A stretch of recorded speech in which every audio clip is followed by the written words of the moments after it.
দেওয়ার জন্য শয়তান তাদের গাড়ি চড়ে বসে জিনে কাউকে ধরলে যেমন মাতলামি করে, এই মেয়েরা কিয়ামতের পূর্বে জিনে ধরা মানুষের মতো মাতলামি করবে, পোশাক পরে পরে উঁচা জুতা পায়ে দিয়ে এই রাস্তা দিয়ে মটক মটক মটক করে চলবে, পুরুষেরা না তাকায় পারবে না। এই যুবকেরা তার দিকে আকৃষ্ট হবে, মেসেঞ্জারের মাধ্যমে ইমোর মাধ্যমে বিভিন্ন অনলাইনের মাধ্যমে যোগাযোগ করবে আর জিনা ব্যভিচারের প্রচার প্রসার ঘটাবে। কিয়ামত অতি দ্রুত দুনিয়াতে নামিয়ে নিয়ে আসবে। জোরে কোন নাউজুবিল্লাহ। খারাপের সংখ্যা বাড়তে থাকলে দুনিয়ার হায়াত কমবে না বাড়বে? আরে জোরে বলেন, কমবে না বাড়বে? হাদিস শরীফে আল্লাহর রাসূল বলেন, লা তাকুমুস সাআতু ইল্লা আলা শারীরিন নাস।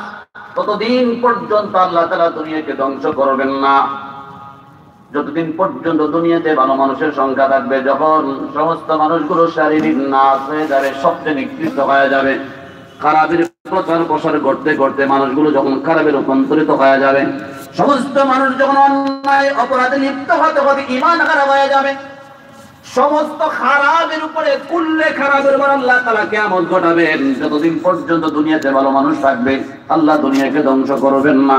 ভালো মানুষ যদি নীল হয়ে যাবে, একেবারে মাইনাস হয়ে যাবে, সমস্ত খারাপের দুনিয়া যখন হয়ে যাবে, দুনিয়াটা যখন খারাপের বসবাস হয়ে যাবে, তখন আল্লাহ তাআলা দুনিয়াটাকে ধ্বংস করে দিবে। জোরে বলেন নাউজুবিল্লাহ।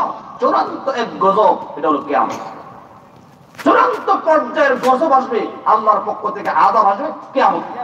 এটা হলো সবচেয়ে খারাপের উপর আল্লাহর পক্ষ থেকে আযাব এই দুনিয়াতে হবে।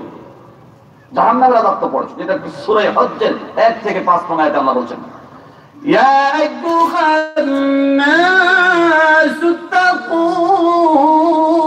রাব্বাকুম ইন্না জালজালাতাস সাআতি শাইউন আযীম।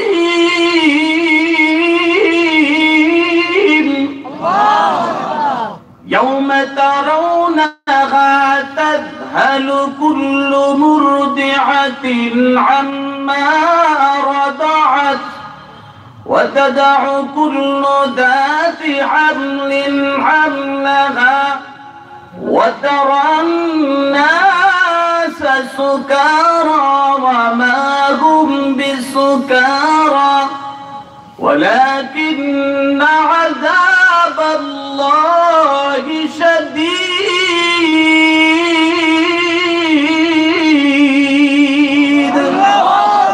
ولكن عذاب الله شديد। लेकिन আল্লাহর আযাব বড় কঠিন, বড় ভয়াবহ। এটা কাদের জন্য? সবচেয়ে খারাপ লোকের উপরে। এই আয়াত আল্লাহ শুরুতে বলেছেন, হে পৃথিবীর মানুষ, ভয় করো তুমি তোমার রব আল্লাহকে। ইয়া আইয়ুহান নাস তাকু রাব্বাকুম, হে পৃথিবীর মানুষ, ভয় করো তোমরা তোমার রব আল্লাহকে। তাহলে আমাদেরকে আল্লাহ ভয় করতে বলেছেন।